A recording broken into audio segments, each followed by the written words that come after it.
Don José. Fernando, estimado televidente, oiga, recuerde que hoy, a las 4 allá, en ese pueblo que es la Atenas del pensamiento, Chitré, Los Rabanes, Producciones Melissa, tiene todo un acto. Usted quédese en su casa que ellos Ellos lo pasan por ahí. Ellos van a andar por ahí, desde las 4. Dice, ¿cómo que se llama? Emilio Reyes. Emilio, que ellos van a las 4 en punto. Sí. Bien. Espérelo por ahí, pero usted no salga, quédese en casa. Bien. Yo quisiera, Fernando, analizar junto con ustedes la situación en donde estamos ahora mismo, desde el punto de vista de los 3 factores que para mí constituyen una parte esencial de la coyuntura y entender la coyuntura con carácter estratégico. Porque en cada efecto de esta coyuntura hay implícito, ella la lleva en sí, elementos estratégicos. Y entonces hay gente que no entiende la coyuntura y entonces piensa de día a día.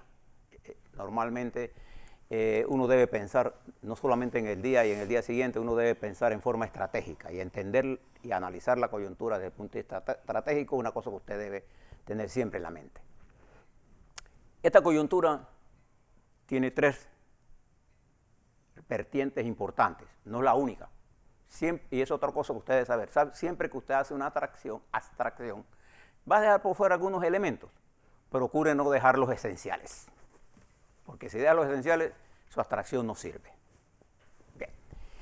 Hay una matriz que se conoce como el sector salud, que está impulsado por la existencia global de una pandemia del COVID-19, cuyo impacto global y local ha sido extremadamente importante y que ha desnudado el sistema y las falencias tanto del sistema de salud como de la economía. Entonces hay un frente que es el frente de salud, que los países se han dedicado a atenderlo y Panamá también.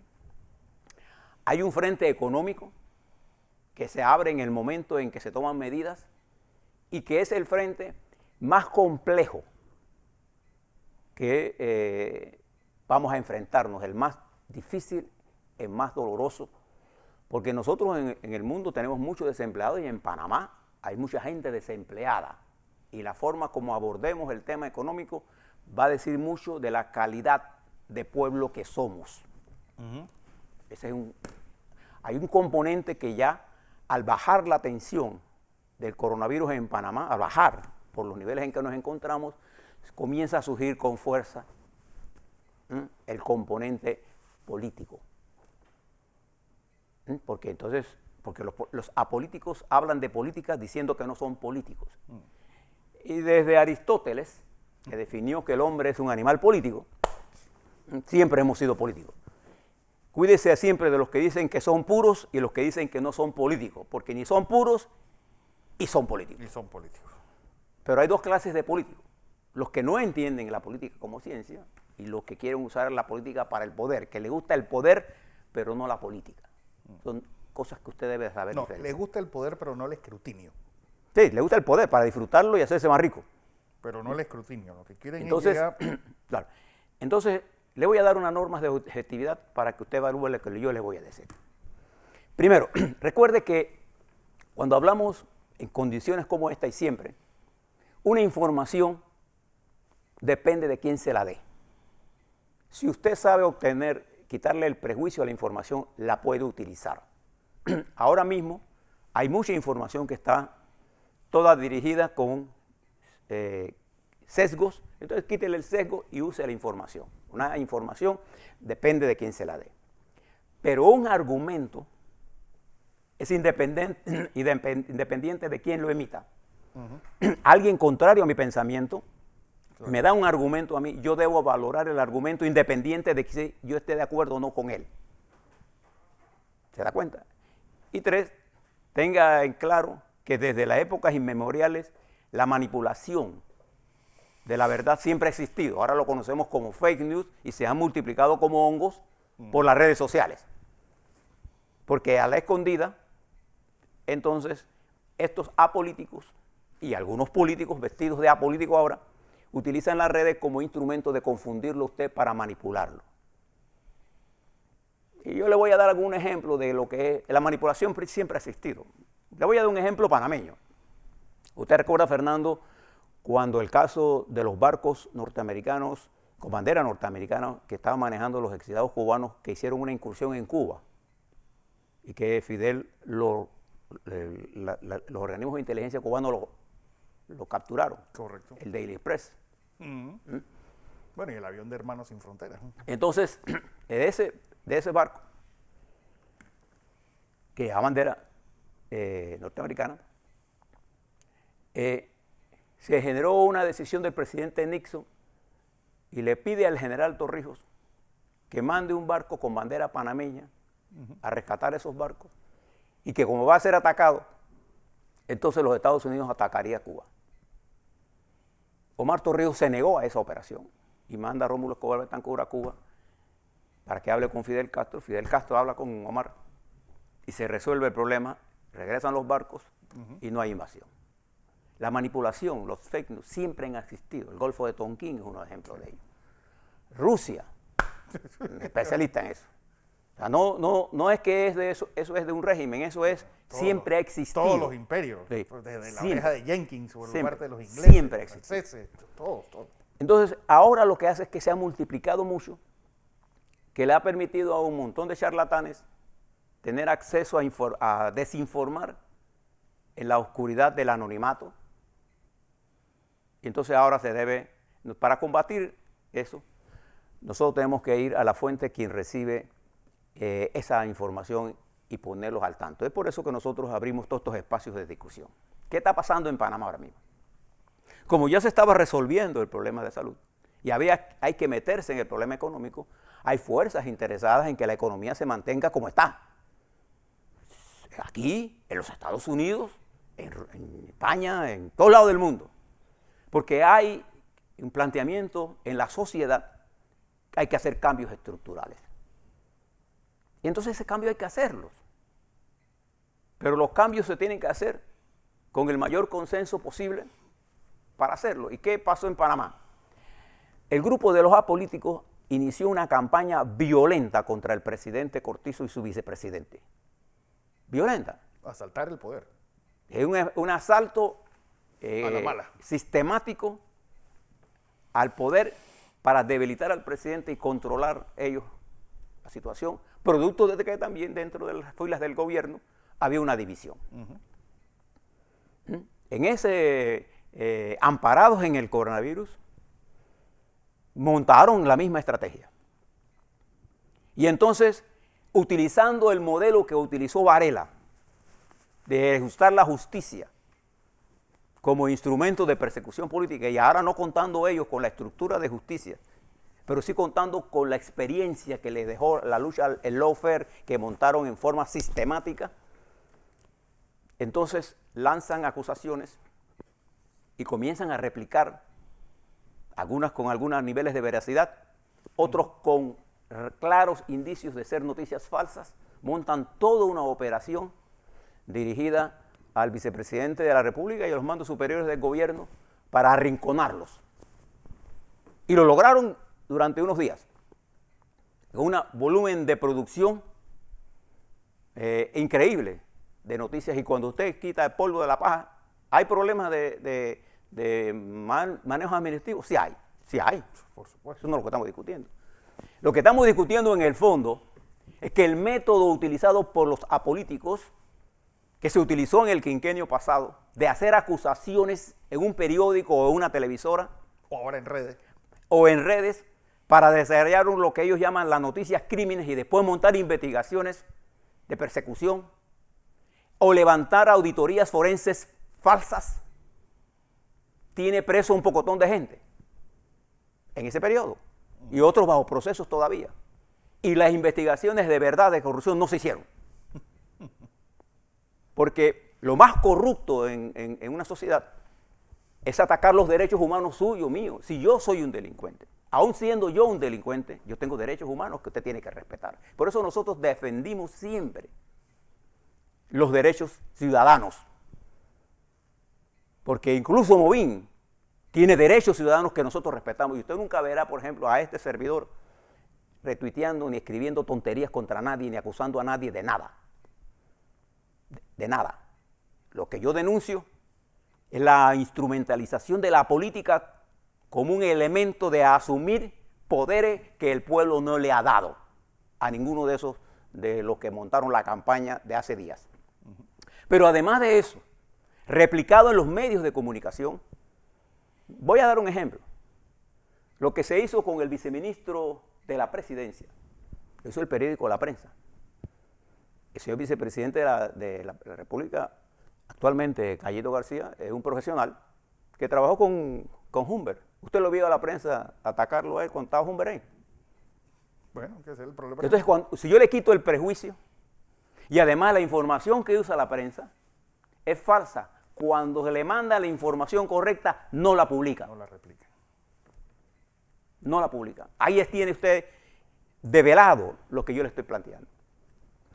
Afortunadamente, la dirección política de los partidos se dieron cuenta que eso era una trampa. Se dio cuenta el PRD y salió al frente. Se dio cuenta el Partido Panameñista y el Partido Panameñista mantiene una posición de oposición porque lo tiene que mantener. Se dio cuenta el Cambio Democrático y ahora ellos quieren utilizar a Ricardo Martinelli como el creador de todas las cosas malas. Pero le falló eso. Pero detrás de eso hay varias estructuras andando, y entre ellas el barrilismo, andando. Y aquellos que aspiran a que el componente económico tome una dirección que es el fortalecimiento de las estructuras que ya caducaron. Cuando el golpe de Estado del 68 se dio y que posteriormente Omar Torrijos toma el poder absoluto, se planteó la necesidad de transformar la estructura. Y claro que lo hicimos. Hicimos una reforma agraria, hicimos un código del trabajo. Una reforma constitucional. Expropiamos la Fuerza y Luz, expropiamos la Panamá Boston Company, reformamos la Constitución, volvimos al poder popular, sacamos a la oligarquía del poder y le dimos el poder a la clase media. Reformamos la educación. Fue un gobierno con errores, claro, pero con transformaciones. Ese modelo llegó a la aspiración nacional de darnos a nosotros una sola bandera y un solo territorio al eliminar el colonialismo, que fue su mayor logro. Y había madurado, post-invasión, la necesidad de entrar a otro ciclo, al ciclo social, al ciclo de tener un país para todos, con derechos, con participación, salir del círculo de la pobreza. ¿Pero qué hicimos durante los últimos años? Concentrar la riqueza. Y ese modelo está en crisis. Y quienes son, por ejemplo, los exponentes de esa dirección, hablan de transparencia, pero yo le pregunto, ¿por qué estos jóvenes, o viejos, o panameños y panameñas, que se mueven en Movín, que se mueven en esas redes, no le preguntan, ¿usted no cree que es falta de transparencia vender medicinas a los precios que la están vendiendo al pueblo panameño? ¿Por qué ellos no salen a ver eso? ¿Por qué ellos no se preocupan por la pobreza que hay en las zonas indígenas y campesinas? ¿Por qué ellos no se preocupan por los derechos humanos de los ciudadanos? Yo le voy a preguntar a Movín, para poder yo creer en ellos. Ustedes se han pronunciado por el hecho de que hay un panameño que se llama Wes Valdés, detenido por 3 años y medio casi, preventivamente, en violación contundente a claras normas constitucionales y del Código Procesal Penal, y todavía sigue preso. Ustedes se han pronunciado por él. Ese es el hijo, el nieto de Silvia de Gras, por si acaso se lo ha olvidado. Y yo no soy amigo de él. Ustedes se han olvidado de Cor. Ustedes se han olvidado que a ellos le aplicaron medidas que no se le aplican ahora a otros. Ustedes no han salido a defender los derechos humanos. Pero aquí cuando salió el caso del señor abogado Fonseca, en la forma como se trató a Fonseca, en violación clara a principios de investigación y de presunción de inocencia, se le detuvo. Nosotros fuimos la voz que salió a defenderlo a él. Bueno, hace 4 años que fue el escándalo Wacket. Pues ustedes callaron frente a Wacket. Entonces, quedaron en el camino. frente a todas estas cosas, este es el debate que nosotros queremos hacer. Y nosotros los hemos invitado a ustedes a venir aquí, a discutir, a debatir. Lo que no vamos a hacer es lo que está ocurriendo ahora mismo. ¿Qué hicieron ellos? Han inundado las redes con sus 4 o 5 personas operativas que tienen. Y entonces yo les pregunto, Unidos a los mismos cuentas de Varela. ¿Quién financia Movil? ¿Cómo se financia? Si yo quiero hablar de transparencia, ¿por qué no presentamos un informe de cómo se constituye, quién los dirige, cómo se gasta la plata? ¿Quién financia toda esta campaña en las redes sociales? Eso tiene un costo. Claro. ¿Quién la financia? Yo pregunto todas estas cosas. ¿Usted no cree que la mala distribución de la riqueza es un acto de corrupción? ¿Usted no cree que hacer que el peso de esta pandemia caiga sobre los trabajadores no es un acto de corrupción? Entonces tenemos que hacer discusiones serias. Yo invito a estos jóvenes a que vengan con nosotros al debate. Y no usen el artificio, no, que yo no voy a los canales de Martinelli. Martinelli nos dice a nosotros aquí qué tenemos que decir o qué no tenemos que decir. Y los invitamos para que vengan, para que aclaremos estas cosas. ¿Por qué ustedes no se pronuncian por los derechos humanos de todos los ciudadanos panameños como lo hacemos nosotros, por ejemplo? ¿Por qué en vez de estar ocultos detrás de las redes sociales, del anonimato, como lo está haciendo Varela, creyendo que nos va a hacer desviar de nuestra atención? No. Fíjense lo que va a pasar. Casi en el proceso de superar la fase A de la pandemia en Panamá, nosotros tenemos que entrar inmediatamente a ver la parte económica. Y le quiero solicitar al presidente de la República que cuando él tenga una duda sobre una medida política, de política económica, cuando usted, señor presidente Cortizo, tenga una duda, pregúntese a quién beneficia eso. Si beneficia al pueblo, entonces no tenga duda. Y cuando hablo del pueblo, no me refiero en forma demagógica de que a los pobrecitos no. Yo hablo de la clase media, hablo de los empresarios, porque en la guerra contra el colonialismo, el sector privado jugó un papel importante, igual que el obrero. Y una de las expresiones más importantes del sector privado en el gobierno de Omar Torrijos era el Gabriel Lewis Galindo, entre otros, no ni de la OSA. Entonces, cuando usted, señor presidente, va a hacer estas reformas, piense que este es el momento de hacer transformaciones, pero no transformaciones locas ni populistas, sino transformaciones que vayan haciendo los ajustes necesarios.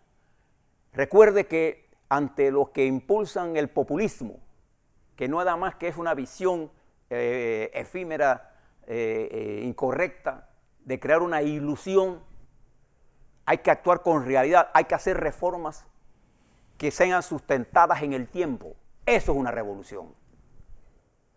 Cuando nosotros iniciamos el proceso de transformación de la salud pública, bajo el eslogan de salud igual para todos, y cuando iniciamos la reforma en el sector de educación, le hicimos reformas al sector educativo, creamos y construimos más escuelas que nunca. Hicimos una reforma al sistema educativo, al sistema de salud.